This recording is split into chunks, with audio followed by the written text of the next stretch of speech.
Hello students, today we are going to discuss worksheet number 44 of subject science of class 9th and today's topic is tissue.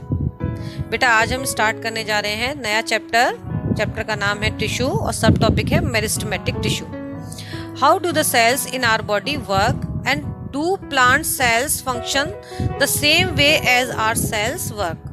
तो बेटा आज की जो हम worksheet में जानेंगे कि हमारी बॉडी की जो सेल्स होती हैं वो किस तरह से वर्क करती हैं और क्या प्लांट सेल भी सेम फंक्शन करती हैं जिस तरह से हमारी बॉडी की सेल्स करती हैं. As we already know that animals and plants both are multicellular organisms. These are made up of different types of cells. All cells are not able to perform all the functions. जैसे बेटा हम जानते हैं कि animals और plants दोनों ही क्या है, मल्टी सेलुलर ऑर्गेनिज्म है, यानी कि उनकी बॉडी बहुत सारी सेल्स से मिलकर बनी हुई है और ये सारी सेल्स जो होती हैं वो भी सिमिलर नहीं होती, डिफरेंट टाइप्स ऑफ सेल्स होती हैं. जैसे अगर बेटा आपको याद हो, हमने सेल स्ट्रक्चर वाला चैप्टर पढ़ा था, उसमें हमने नर्व सेल का स्ट्रक्चर देखा था, ब्लड सेल का स्ट्रक्चर देखा था, मसल सेल का स्ट्रक्चर देखा था. डिफरेंट काइंड्स ऑफ सेल्स होती हैं, डिफरेंट सेल्स होती है. इसका मतलब ये सेल्स जो है वो फंक्शन भी सेम परफॉर्म नहीं करती, उनके फंक्शंस भी क्या होते हैं बेटा, डिफरेंट होते हैं. A group of cells that are similar in structure and performing same functions are called as tissue. यानी सेल्स का ऐसा ग्रुप जो स्ट्रक्चर में सेम है, यानी संरचना में समान है, एंड परफॉर्मिंग सेम फंक्शन, और फंक्शन भी सेम परफॉर्म करता है, उसे हम क्या कहते हैं, टिश्यू कहते हैं. And different types of tissue combine together to form an organ which are capable of performing a specialized function in these organism. और डिफरेंट टाइप के टिश्यूज क्या करते हैं, वो कंबाइन होके एक ऑर्गन फॉर्म करते हैं जो कि किसी ऑर्गेनिज्म के अंदर कोई स्पेशलाइज फंक्शन परफॉर्म करता है. जैसे हमारी बॉडी की बात करें, एग्जांपल लेके चलते हैं. लंग्स का काम क्या होता है, एक्सचेंज ऑफ गैसेस. तो जो हमारी लंग्स के जो टिश्यू हैं उनका काम क्या है, गैसेस को एक्सचेंज करना. कौन कौन सी गैसेस होती हैं, ऑक्सीजन और कार्बन डाइऑक्साइड का एक्सचेंज करना. Plants and animals both have different types of specialised tissue and organs to perform specific function. Plants और एनिमल्स दोनों में ही स्पेशलाइज्ड टिश्यू होते हैं, डिफरेंट टाइप के स्पेशलाइज्ड टिश्यू होते हैं, और वो टिश्यू मिलकर ऑर्गन बनाते हैं जो कि डिफरेंट फंक्शन परफॉर्म करते हैं. बेटा यहाँ पर एक फ्लो चार्ट दिया हुआ है, ये हम देखेंगे कि ऑर्गेनिज्म के अंदर, लिविंग ऑर्गेनिज्म के अंदर सेल किस तरह से ऑर्गेनाइज्ड होकर वर्क करती है. जैसे हम जानते हैं cell is the basic structure of living being, यानी कि हमारी बॉडी किससे बनी हुई है, सेल से बनी हुई है. जब बहुत सारी सिमिलर सेल्स जिनका स्ट्रक्चर सेम है और जो सेम फंक्शन परफॉर्म करती हैं, जब वो ग्रुप बनाती हैं तो वो किस में कन्वर्ट हो जाती हैं, वो टिश्यू में कन्वर्ट हो जाती हैं. और डिफरेंट टाइप्स ऑफ टिश्यू जब सेम फंक्शन परफॉर्म करते हैं तो वो क्या बनाते हैं, ऑर्गन बनाते हैं. जैसे एक ऑर्गन यहाँ पर दिया हुआ है, स्टमक का स्ट्रक्चर दिया हुआ है, यानी कि स्टमक के जो अंदर टिश्यू होंगे वो क्या फंक्शन परफॉर्म करते हैं, वो डाइजेशन में हेल्प करते हैं. किस तरह से, यानी कुछ टिश्यूज तो ऐसे होते हैं जो HCl रिलीज करते हैं, कुछ टिश्यूज ऐसे होते हैं जो एंजाइम रिलीज करते हैं. क्योंकि हमें पता है डाइजेशन में स्टमक किस तरह से हेल्प करता है, एक तो HCl रिलीज करता है, साथ साथ पेप्सिन एंजाइम भी रिलीज करता है. इसके बाद जब सेम फंक्शन परफॉर्म करने वाले ऑर्गन मिलते हैं तो वो एक ऑर्गन सिस्टम बनाते हैं. जैसे यहाँ पर एक एग्जांपल दिया हुआ है, स्टमक क्या करता है बेटा, हेल्प करता है डाइजेशन में. तो बहुत सारे ऐसे ऑर्गन्स जो डाइजेशन में हेल्प करते हैं, जब वो कंबाइन हो जाते हैं तो वो क्या बना लेते हैं, डाइजेस्टिव सिस्टम बना लेते हैं. सिमिलर वे में इसी तरह से हमारी बॉडी के अंदर और भी सिस्टम्स होते हैं. जैसे रेस्पिरेटरी सिस्टम होता है जो कि रेस्पिरेशन में हेल्प करता है. एक सिस्टम होता है सर्कुलेटरी सिस्टम होता है जो ब्लड के थ्रू सर्कुलेशन करता है बॉडी के अंदर. पूरी बॉडी के अंदर डिफरेंट केमिकल्स को ट्रांसपोर्ट का काम करता है. जितने भी हमारी बॉडी के अंदर केमिकल्स होते हैं, जो सब्सटेंसेस होते हैं, उनको एक जगह से दूसरी जगह तक ले जाने का काम करता है. एक एक्सक्रीटरी सिस्टम होता है, यानी हमारी बॉडी के वेस्ट प्रोडक्ट को बाहर निकालने का काम करता है. तो इस तरह से पहले सेल से बने टिश्यू से बने ऑर्गन से बने ऑर्गन सिस्टम, और बहुत सारे ऑर्गन सिस्टम जब मिल जाते हैं तो क्या बनता है, एक इंडिविजुअल बन जाता है, यानी एक लिविंग ऑर्गेनिज्म बन जाता है.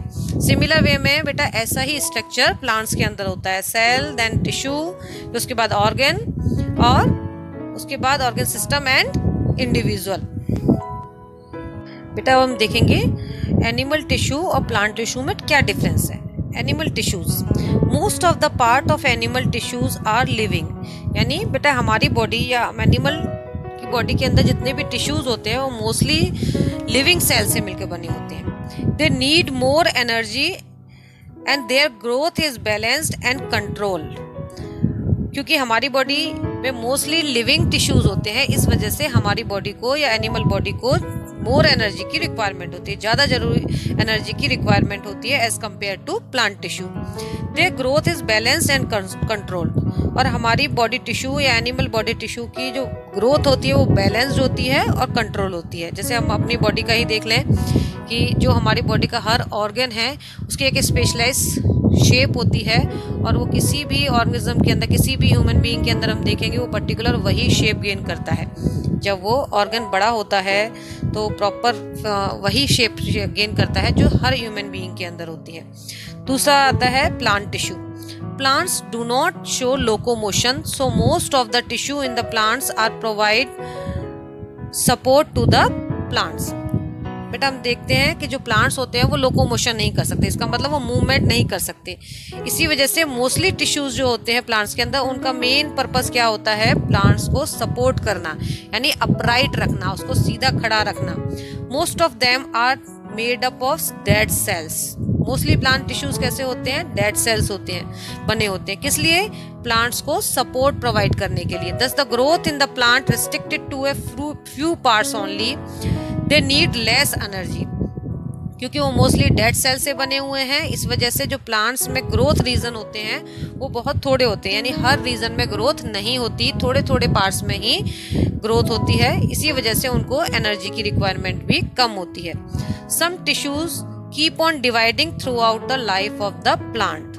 जो सेल्स डेड हैं बेटा वो तो डिवाइड नहीं हो सकती, पर जो रीजन ग्रो करते हैं वहाँ पर लिविंग सेल्स होती हैं, और वो सेल्स जो होती हैं वो थ्रू आउट द लाइफ जो है वो डिवाइड करती रहती हैं। जैसे कि root tips and shoot tips. Shoot tips means जो एरियल पार्ट होता है प्लांट का, हवा में जो रहता है पार्ट, उसकी जो टिप्स होती हैं वो लाइफ टाइम ग्रो करती रहती हैं। और रूट टिप्स जैसे जो जड़ें होती हैं उसकी जो टिप्स होती हैं वो लाइफ टाइम ग्रो करती रहती हैं। Plant tissues can be grouped into two category, meristematic tissue and permanent tissue. तो प्लांट टिश्यू जो होते हैं वो दो तरह के होते हैं, मेरिस्टेमेटिक टिश्यू और परमानेंट टिश्यू। मेरिस्टेमेटिक टिश्यूज वो होते हैं which have the capability of division, यानी वो ऐसे सेल से बने होते हैं जो लिविंग होती हैं और वो डिवाइड कर सकती हैं, यानी वो ग्रो हो सकती हैं। जबकि परमानेंट टिश्यूज जो होते हैं वो मेरिस्टेमेटिक टिश्यूज से ही बने होते हैं, पर कब, जब मेरिस्टेमेटिक टिश्यू अपनी डिवीजन एबिलिटी को खो देते हैं तो वो किस में कन्वर्ट हो जाते हैं, परमानेंट टिश्यू में कन्वर्ट हो जाते हैं, और वो फिर ग्रो नहीं कर सकते। आगे हम डिस्कस करेंगे बेटा मेरिस्टेमेटिक टिश्यू के बारे में, आज हम इसको ही डिटेल से पढ़ेंगे। Plants grow through the certain specific parts only, it is due to the presence of dividing tissue. जैसे हमने बेटा ऊपर भी पढ़ लिया है कि जो प्लांट्स होते हैं वो स्पेसिफिक पार्ट्स में ही ग्रो करते हैं, पूरे प्लांट्स के पार्ट किसी भी हर पार्ट में ग्रोथ नहीं होती। ये किस वजह से, क्योंकि उन्हें स्पेसिफिक पार्ट में ही डिवाइडिंग टिश्यूज प्रेजेंट होते हैं। This type of tissue are called meristematic tissue. Means meristematic tissues are those tissue which have capability of division. These tissues have ability to keep on dividing. They are of 3 types. ये कितने प्रकार के होते हैं बेटा, ये 3 types के होते हैं। मेरिस्टेमेटिक टिश्यू जो होते हैं वो 3 टाइप्स के होते हैं। यहाँ पर बेटा फिर एक फ्लो चार्ट बना हुआ है। It is showing the types of meristematic tissue. Meristematic tissue 3 तरह के होते हैं। First one is apical meristem, second intercalary meristem and third one is lateral meristem. Apical meristem नाम से ही पता चल रहा है एपेक्स पर, यानी कि सबसे बाहर वाले हिस्से में पाई जाती है। Present on the root and shoot tips, यानी ये रूट और शूट की टिप्स पर पाई जाती है। जैसे प्लांट्स का जो एरियल पार्ट होता है, जैसे ये वाला एरियल पार्ट है और ये हमारे नीचे की तरफ रूट्स हैं, जो रूट्स की टिप्स होंगी वहाँ पर ये पाई जाएगी, या फिर जितने भी एरियल पार्ट हैं उनकी टिप्स पर, जैसे यहाँ पर, यहाँ पर, यहाँ पर, इसको बोलते हैं present on the root and shoot tips. These are responsible for the growth of root and shoots, यानी कि ये shoot और रूट को लेंथ में ग्रो देती है। यानी लेंथ किस वजह से बढ़ती है? एपिकल मेरिस्टेम की वजह से बढ़ती है। Second type of meristematic tissue होते हैं इंटरकैलरी मेरिस्टेम। इंटरकैलरी मेरिस्टेम कहाँ पर होते हैं? These are present on the leaf base and node. Leaf base and node पर, यहाँ पर लीफ प्लांट से जुड़ी हुई होती है वहां पर, और नोड्स कौन सा हिस्सा होता है बेटा? जो प्लांट्स की ब्रांचेस होती हैं, जैसे ये ब्रांच है अगर, और यहाँ पर एक लीफ निकली हुई है, यहाँ पर एक लीफ निकली हुई है, तो ये जो बेस वाला पोर्शन जहाँ से लीफ ग्रो करती है इसको नोड बोलते हैं। तो नोड पर और लीफ के बेस में, ये कहाँ पर होता है? लीफ के बेस में और नोड्स पर प्रेजेंट होते हैं। These are responsible for the growth of plant from the leaf and nodes. यानी ये नोड्स और लीफ को ग्रो करने में हेल्प करते हैं। थर्ड टाइप होती है meristematic lateral meristem. Lateral meristem, lateral नाम से पता चल रहा है, present on the side of the stem and root. यानी ये स्टेम और रूट की साइड्स में होती है। जैसे ये मान लीजिए स्टेम है, तो ये कहाँ पर होगी? साइड्स में, यहाँ पर साइड में। इसका काम क्या होता है? It is responsible for increase in diameter of stem and root. यानी कि स्टेम और रूट की ये मोटाई को बढ़ाती है, उसको मोटाई में इंक्रीज करती है। जो एपिकल मेरिस्टेम होती है वो क्या करती है? लंबाई में इंक्रीज करती है। जबकि लेटरल मेरिस्टेम क्या होती है? वो उनको मोटाई में इंक्रीज करती है। ठीक है, क्लियर है बेटा? एपिकल मेरिस्टेम लंबाई बढ़ाती है, लेटरल मेरिस्टेम उसकी रूट की और शूट की मोटाई बढ़ाती है, जबकि इंटरकैलरी जो होती है वो लीफ और नोड्स की ग्रोथ के लिए रिस्पॉन्सिबल होती है। जैसे यहाँ पर बेटा डायग्राम में भी दिखाया गया है, जैसे ये शूट एपिकल मेरिस्टेम है, यानी जो शूट वाला हिस्सा है, जो अपर पार्ट है, और ये टिप्स वाला हिस्सा है, यहाँ पर एपिकल मेरिस्टेम है। और जो लीफ के बेस में इंटरकैलरी मेरिस्टेम है और नोड्स पर इंटरकैलरी मेरिस्टेम है, और जो मोटाई में बढ़ाने वाला होता है वो होता है लेटरल मेरिस्टेम। आगे बेटा properties of meristematic tissue. These cells are highly active and they keep on dividing। बेटा हम पहले भी पढ़ चुके हैं, ये सेल्स जो होती है लिविंग सेल्स होती हैं। जो टिश्यू मेरिस्टेमेटिक टिश्यू होता है वो लिविंग सेल से मिलकर बना होता है और लाइफ टाइम ये ग्रो करती हैं, डिवाइड करती हैं। They have a lot of cytoplasm, thin cell walls and well defined nucleus। इनके सेल्स के अंदर बहुत सारा साइटोप्लाज्म होता है, इनकी सेल वॉल्स थिन होती है और इनका न्यूक्लियस जो होता है वो वेल डेवलप्ड होता है। They do not have vacuoles, और इनके अंदर वैक्यूल्स भी नहीं होते। बेटा लास्ट में हमें दिया हुआ वर्कशीट के एंड में 4 क्वेश्चंस दिए हुए हैं। What are tissue? टिश्यू आपने बेटा पढ़ लिया है पहले।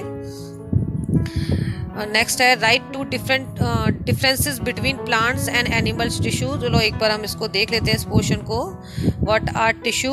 अ group of cells that are similar in structure and performing same function are called tissue. Next one is difference between animal and plant tissue. ये 2 डिफरेंसेस दिए हैं। Most of the part of the animal tissue are living, most of the plant part are made up of dead cells. Animal tissue need more energy while the plant tissue need less energy. Next question है what are the different types of meristematic tissue, where are they located in the plant? तो यहाँ पर दिए हुए हैं 3 types हैं, apical, intercalary and lateral meristem. कहाँ present होते हैं वो भी यहाँ पर दिया हुआ है। Apical is present in the tips of root and stem. Intercalary is present at the base of leaves and internodes of twigs. Lateral meristem is present in the girth of the stems and roots. Last question is what are characteristic of meristematic tissue? तो यहाँ पर आपको properties भी दी हुई हैं meristematic tissues की। They are highly active and they keep on dividing. They have lot of cytoplasm, thin cell walls and well defined nucleus. They do not have vacuoles. I hope बच्चों आपको ये worksheet समझ आ गई होगी। Thanks and have a nice day.